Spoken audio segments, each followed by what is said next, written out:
ఇండస్ట్రీలో చాలామంది వ్యక్తులకి సక్సెస్ వచ్చిన తర్వాత ఆ సక్సెస్ని నిలబెట్టుకోవడం, అలాగే ఆ డబ్బుల్ని సేవ్ చేసుకోవడం అనే దాంట్లో విఫలమవుతూ ఉంటారు. మరి మీరు మీకొచ్చిన డబ్బుల్ని ఎలా సేవ్ చేసుకున్నారు? కొత్త వాళ్ళకి ఏం చెప్తూ ఉంటారు మీరు? అంటే సినిమా ఇండస్ట్రీ అంటే పాలు ఇచ్చే గేదె లాంటిది. పాలు ఇచ్చినప్పుడు మేత వేస్తారు, అన్ని సక్రంగా అన్ని మర్యాద చూస్తారనమాట. పాలు ఇయ్యలేదనుకోండి, ఎక్కడో మర్యాద తగ్గిపోద్ది.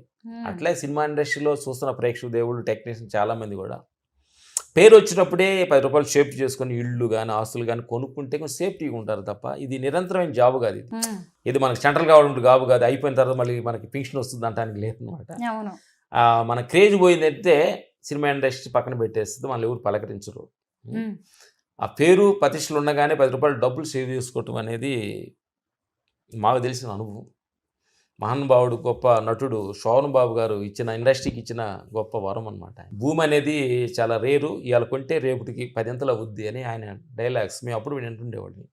ఆయన మురళీమోహన్ గారు. అలాగే మాకు వచ్చిన డబ్బులు కొంచెం మేము సేఫ్టీగానే పొలాలు ఎక్కువగా కొనేసుకున్నాం.